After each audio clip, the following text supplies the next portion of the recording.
Okay, I'm beginning recording. I want to make sure you can hear me in this microphone. I can. Great. Okay. Excuse me. I'm sorry. I'm just gonna get a drink of water real quick so I don't Okay. smack my lips while I'm talking in the interview.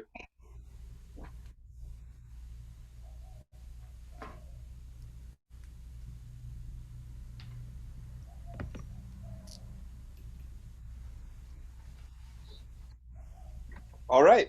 You feeling ready? Yeah, I think this works better because you can edit out anything that I say that's weird. Anything that I say that's weird. So hopefully I can answer all your questions. Mm-hmm. Yeah, I just wanna give you the opportunity to sort of unpack what you're doing. I think it's really interesting. And yeah, that's why I wanted you to have the questions in advance so we can kind of work Great. through it. Okay, so in just a moment will probably be the place where I put the first edit and I'll say a little intro and we can start talking through these things. Would you like to suggest what we should start on, or excuse me, should I just kind of work through them in the order that feels Yeah, natural to me? you go for it. Yeah. Cool. All right. Uh, Andrea Cortez. I'm saying I just to make sure that I'm saying your name correctly. Yes. Cool. All right. So yeah. Our guest tonight on the show is Andrea Cortez. She is a performer as well as a creator of sounds on a number of different levels. And many of those sounds are designed to be therapeutic. So we're getting a performance from her tonight. Hi, Andrea. Thank you for being here. Thank you for inviting me. So I'm really interested in the idea of therapeutic sound. There are definitely many sounds that have had therapeutic effects on me. I see that this is a large part of your personal mission. And so my first question is very general. What does it mean to you for a sound to be therapeutic? For me personally, um, I mean, really, this question is actually could have a very broad answer Mm-hmm. because it depends on really where you want that therapy to apply or how do you want to apply that. So for me, really, when I'm thinking about music and music therapy, and also this is what I was trained in and going studying music therapy, is understanding what the needs are. And what how to apply, we need to understand what really needs therapy, what needs where do we want change to see change. And so really for music, when I think about therapeutic music, I think about, well, what is it helping and how am I applying it, where is it needed. And where are some of the places that sonic therapy is needed? What are some of the things that you think it's especially good at addressing? Well, so right now, and what I've been practicing is mostly around music for relieving stress, music for helping to relieve mental fatigue, relieving anxiety, um, and also helping to use as a meditation as well. So this is the area I've been working in most recently, but my past work and training as a music therapist was more in addressing actually brain injury and working on rehabilitation of these sorts of things like speech and walking. Hmm. And how do you go about designing a sound or composing a sound to be therapeutic? Is it more of a composition or design process, and how do you approach that? So the way that I look at um, sort of, I take it's like I'm manipulating the sounds in music to create the right recipe, and we have to break it down into the elements of what music is. And so usually we don't really think about music in this way. I mean, we're not really taught to break music down into its elements, but it's made of rhythm, tempo, melody, scales, harmony, silence, pause, pulse, timbre. All of these things are creating the and shaping the sound. And all of them I can use and shape to create a more therapeutic experience for the listener. I noticed that a lot of the things that you just said, not all, but many, are things that are relatively quantifiable, kind of measurable, things like tempo. Yes. Um, so I guess that would allow for a little bit more of a, I don't know, an experimental approach where you can say, well, if I adjust this way, if I adjust this that way, I can see how it has an effect on people, sort of dial it in that way. Is that accurate? Yes, and so we do know that different tempos of music can affect us in different ways. And so there is a range of between 60 beats per minute and 70 around there that actually can help us to focus. So it helps us with our attention, which is Hmm. good for when you're using it for studying or something that you need to pay attention with. So this is also when we're playing slower tempos, this can affect our breathing rate, our heart rate. So if you're looking to apply the music, when I want to help someone to de-stress, we want to get into those deeper relaxed states. So of course, I'm going to play something with a down tempo, slower tempo, um, and sometimes I even, depending on what the situation is, I can take them from a tempo that's faster and then slow it down and slow it down, because all of my work, it's not really performance, but my playing is all improvised, um, and I improvise depending on where I am taking my client Mm-hmm. or listener. So So many of the things that you just said are things that I think that many people, including myself, use many kinds of music to accomplish for themselves. You know, as I said before, I think that music has a lot of effects in my life that I would describe as, you know, some kind of therapeutic. I think that's true for many people.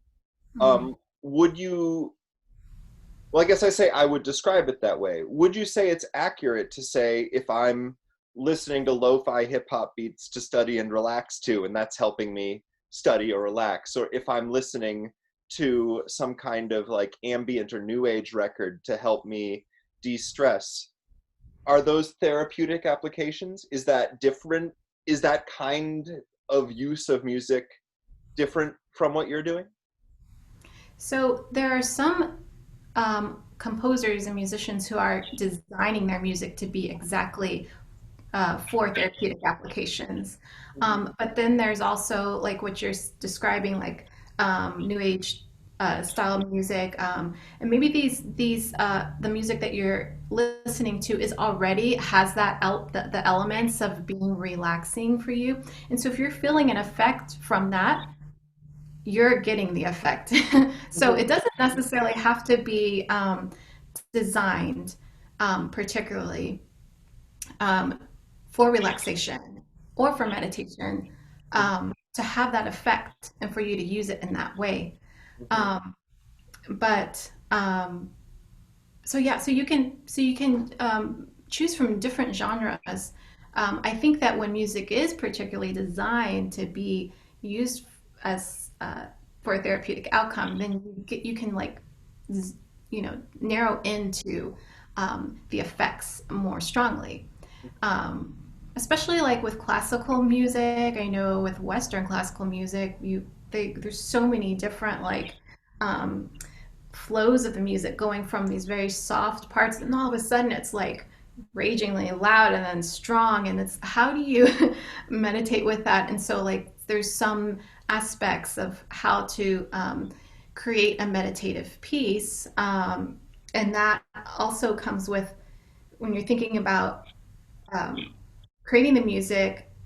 There's a sort of a hypnotic element in it that's really good for meditative states and trance-like states.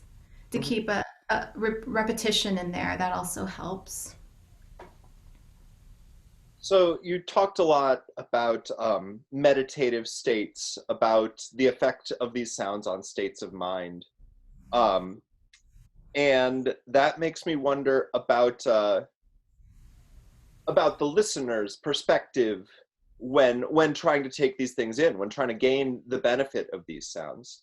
Would you say that you create your work intended for a more active listening experience, or more of a kind of like put your mind somewhere else and like let this wash over you kind of absorbing experience? What's an active listenership look like in your ideal version of this interaction? So I think everything that I do, from working individually with people and to leading sound meditation groups, I'm always engaging the listener. So if you think about it, when we hear sounds in our environment, in our field of sound around us, there's always some sound occurring, but um, we may unconsciously hear it. We know it's there. So Mhm. we really, you have to bring your mind and attention and focus to the sound, um, to be to be able to feel and go deeper with the sound as a meditation.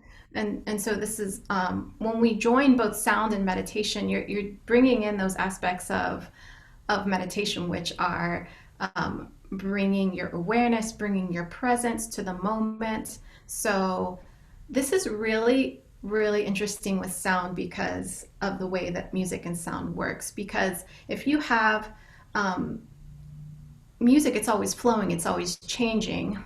The sound is there and then it's gone.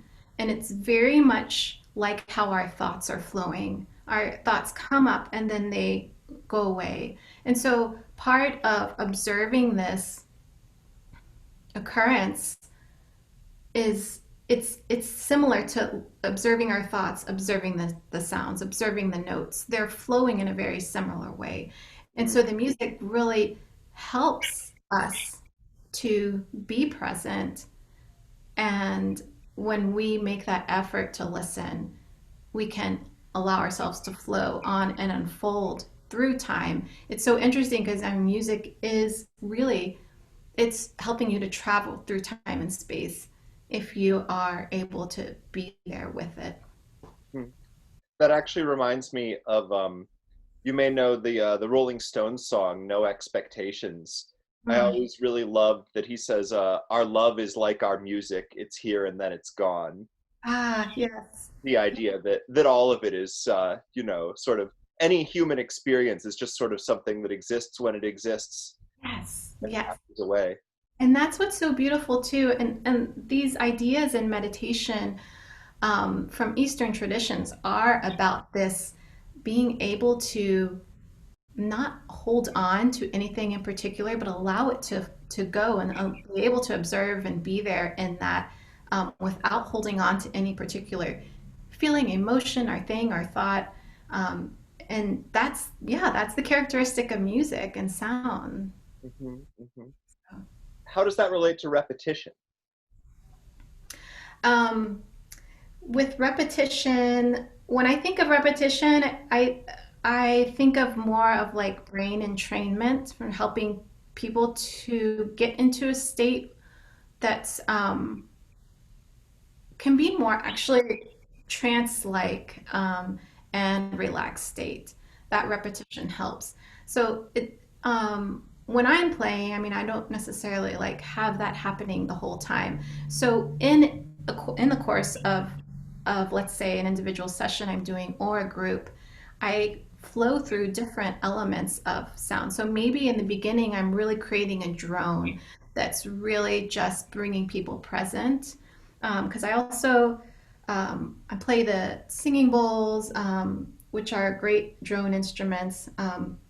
So any way you can bring a drone sound in, that really helps to engage and bring someone present. Um, and then bringing different elements, bringing repetition in there somewhere, or bringing in melody or something like a scale that is, if you want to make it emotive and bring up emotion, you can add that element in. So it's really like shaping the whole experience, and there's nothing really that it's ever for me and what I'm creating the same the whole time. Hmm. Hmm.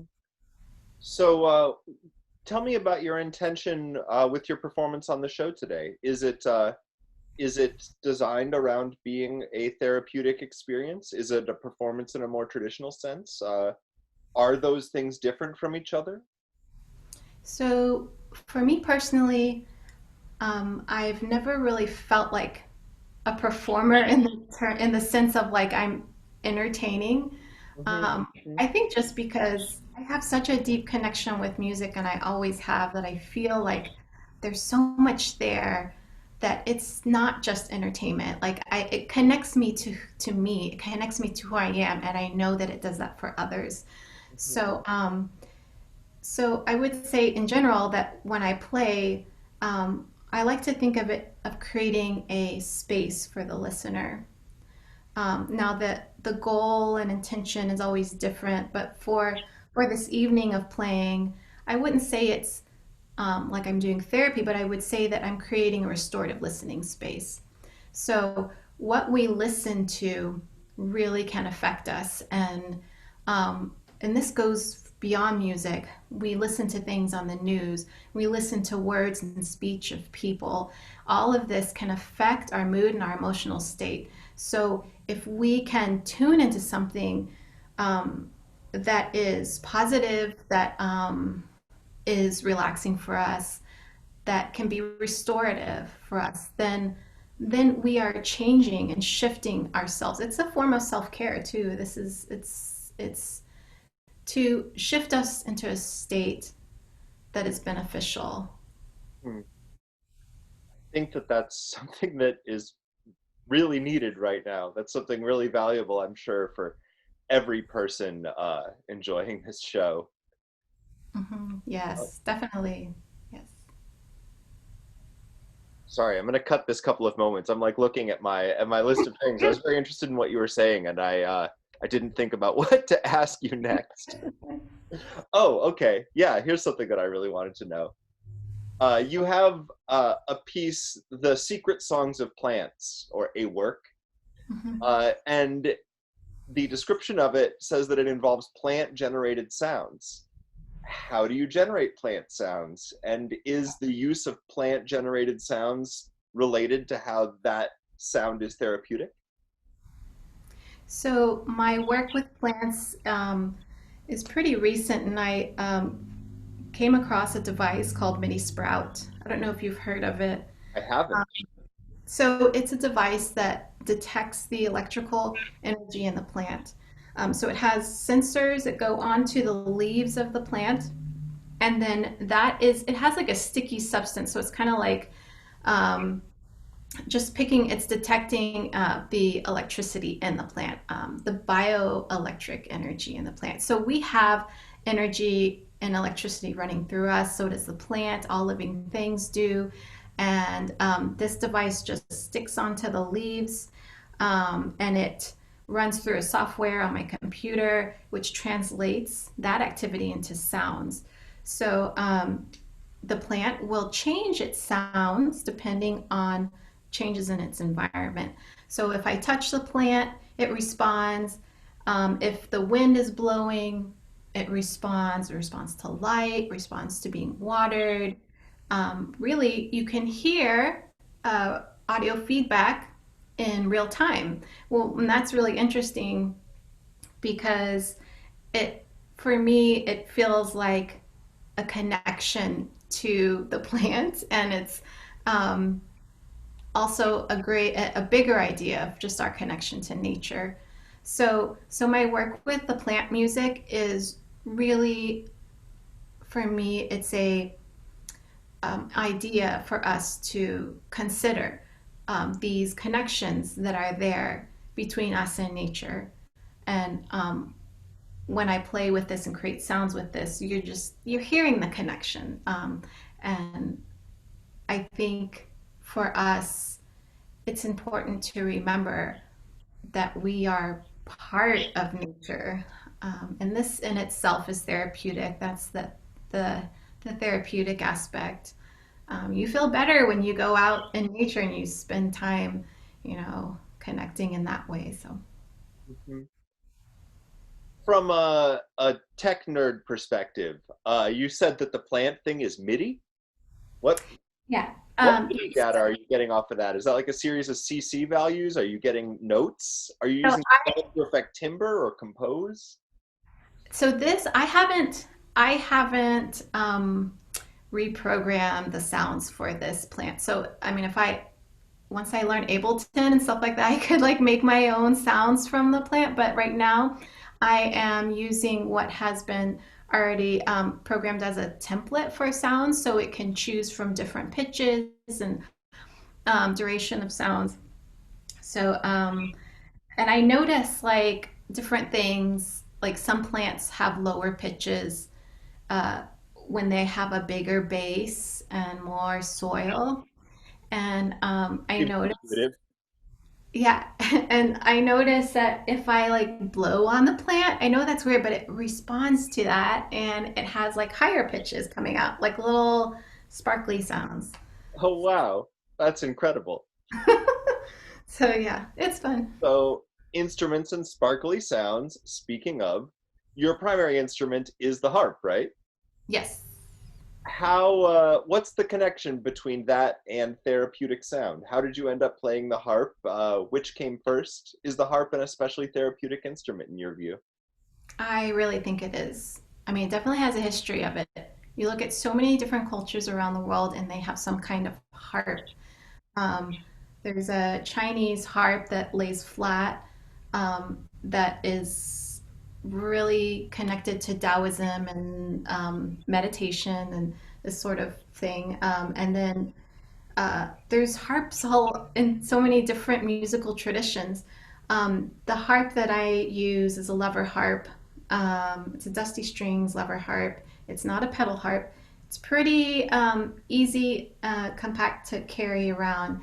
Um, but because the strings have are open on both sides, like with the guitar, you know, you have the body, but with the harp, you have open space, and that makes it so resonant. So when I play the harp, I hear a lot of different overtones. The harmonics and overtones are very present in the sounds more than other instruments. I guess you're hearing more of what's coming directly off the string as opposed to what's amplified by a hollow body. I don't know. I don't. Yeah, I'm not an acoustic scientist. yeah, I think I mean yeah. There's no barrier around the strings. Hmm. Yeah. Uh, Here's a kind of funny question that I did not. Here's a kind of funny question. Are there any sounds in your day-to-day life that you especially love? Something that you hear and you're like, ah, I love the sound of, I don't know, water pouring in a glass or anything else. Any sounds that you feel a special affection for? I have two sounds that come to mind, and one is kind of weird, but the first one is the sound of the wind rustling through the leaves in the trees. I Hmm. love that. I think I'm just really connected to the wind element. Yeah. Um, I love that. But the other sound is kind of weird. I don't know if you know about ASMR, but there's like sounds that can trigger these relaxation responses. And I heard the sound of a bunny chomping on lettuce, and it's I love it. I don't know why, but it makes me happy. So it's not necessarily something that's relaxing me, but it's very happy to me. A sound with a very positive effect. Chewing sounds, yes. Wow, I love that. Um, One more deep dork question. Hmm. I know that you know, but I will rephrase the sort of situation for our viewers and listeners. That there is a something of a debate in the musical community about the master tuning of music, whether we should define the note A as 432 cycles per second or 440, 432 hertz versus 440 hertz. And a lot of people who have I don't know, the wide usage is 440. Many people think that 432 is in some way better for us. Mhm. What do you think of that? Well, if you think about design of instruments, let's just say acoustic instruments first of all. So if you have an instrument that was built, they build the instruments based on the tuning. So its resonance is going to be in the best resonance for that tuning. So if I tune my harp differently, maybe it wouldn't be as an ideal resonance. So I feel like there's a lot of issues with that idea of 432 because this is one issue. 432 on my harp, tuning it to 432 is I don't think is going to be any more ideal on my instrument that was built for 40. Hmm. Hmm. So there's also the idea that um, they say that 432 is an ideal frequency, but I don't really understand. They're saying that that's based on a scale tuning. It's based 432 means that basically your A is going to be at 432 and the whole scale is going to be tuned a little differently. So I don't know, um, understand completely why 432 would be better. So Right. if I, and the thing is too, is that I really believe that harmony and intervals are very beneficial. And this is why, because they're built on mathematical ratios. So this is a large part of why music can be beneficial for us to listen to is how it's organized and structured itself. So if I have my A tuned to A440, my intervals are not going to be any different than if I slide it down to A432. You're still going to have the same structure The of ratios intervals. will all stay the same. Mhm. So that's yeah, that's my idea. But the thing is that I'm not I'm not against 432. Like I'm not I feel this way too about like other ideas about trying to match frequencies to the chakras or the energetic centers in the body. So I'm not against the particular uh, frequency for this or that. I just don't think that it's It's not that's the special only way. necessarily. Yeah, yeah. Hmm. Okay, I have one more question for you.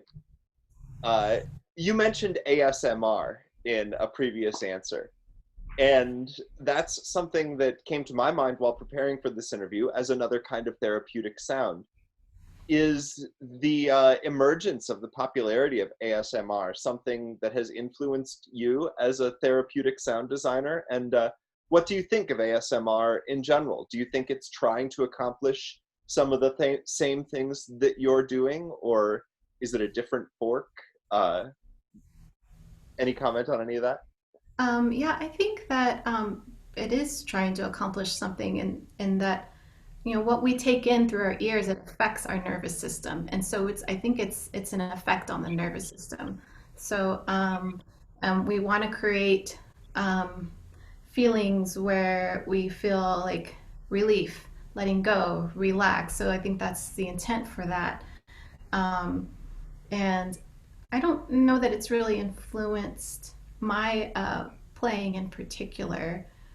Yeah. Cool. Thank you very much. It's been a pleasure talking to you about all these topics. Yes, thank you. Uh, cool. Have a good night. Okay, Oh, thanks. I don't know what I'm supposed to say at the end of this interview. Really appreciate having you. Yeah, thank you. I enjoyed speaking with you. I love speaking on this topic, so Obviously, you have a lot of really interesting things to say about it. It's very clear that you've thought very deeply about all these things. I look forward to seeing your set on the show. yay, thanks. Cool. See you on the thing tomorrow. Okay, so a quick question about Uh-huh. the logistics. Um, so I'm gonna run it through OBS. So y'all are gonna give me a stream key, or Ben will give me a stream key. Yeah, Ben will give you a stream key. I will edit this, or he will. At any rate, he will have the file. So he can run all the OBS stuff on the master from his end, I believe. I better to ask him about the technical aspects. Okay. I've really yeah, I only really know my end of how this particular one's going to be run. Okay. Okay. I'll email him then. Cool. Thank you. Thank you. Okay. Bye.